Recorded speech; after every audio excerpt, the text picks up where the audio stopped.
আসসালামু আলাইকুম, কেমন আছেন সবাই? আশা করি আপনারা অনেক বেশি ভালো আছেন। আলহামদুলিল্লাহ আমরাও ভালো আছি।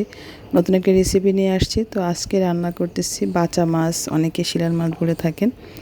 তো মাছটা আমি ভালো করে পরিষ্কার করে নিয়েছিলাম। আর মশলাগুলোর ভিতরে ছিল পেঁয়াজ বাটা, রসুন বাটা, হালকা আদা বাটা ছিল, তেল, হলুদ মরিচের গুঁড়ো, ধনিয়া জিরা বাটা ছিল। তো সবগুলো কষিয়ে নিয়ে এখন মাছগুলো দিয়ে নেড়ে চেড়ে দিচ্ছি। এখন আমি পানি দিয়ে দিচ্ছি পরিমাণ মতো। মাছটা সিদ্ধ না হওয়া পর্যন্ত আমাকে অপেক্ষা করতে হবে। তখন আমি ঢেকে দেব। এই মাছটা অনেকেরই পছন্দ, আমারও খুব পছন্দ।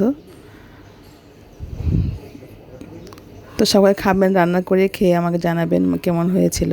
তো আমি এখন ঢেকে দিচ্ছি। এই যে মাছটা বলক এসেছে, নেড়ে চেড়ে দিচ্ছি মাছটা।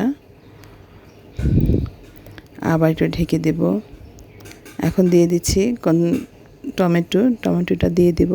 টমেটো গলে গেলে ভালো লাগে আমার কাছে, তো এটা আমি আগে একটু দিয়ে দিলাম। এটা নেড়ে চেড়ে দিচ্ছি। শীতের দিনে কিন্তু এই মাছগুলো খেতে অনেক ভালো লাগে, টমেটো ধনিয়া পাতা কুচি দিয়ে রান্না করলে খুব ভালোই লাগে। তো এই যে আমার টমেটোটা কিন্তু প্রায় হয়ে গেছে। এখন আমি ধনিয়া পাতা কুচি আর কাঁচামরিচ দিয়ে দিয়েছি পরিমাণ মতো, দিয়ে একটু ঢেকে দেব।